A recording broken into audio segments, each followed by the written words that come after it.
Putu Mahardita asal Desa Padangan, Kecamatan Pupuan, Tabanan, tewas setelah menjadi korban tabrak lari di jalur tengkorak Jalan Raya Denpasar Gilimanuk, tepatnya di Banjardingin, Desa Selemadek, Kecamatan Selemadek, Kabupaten Tabanan.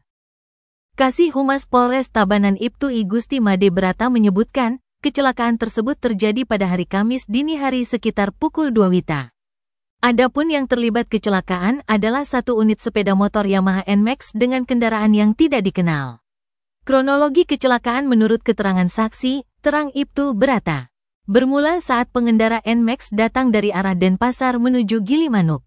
Tiba di lokasi kejadian dengan kondisi jalan yang sedikit menanjak dan menikung.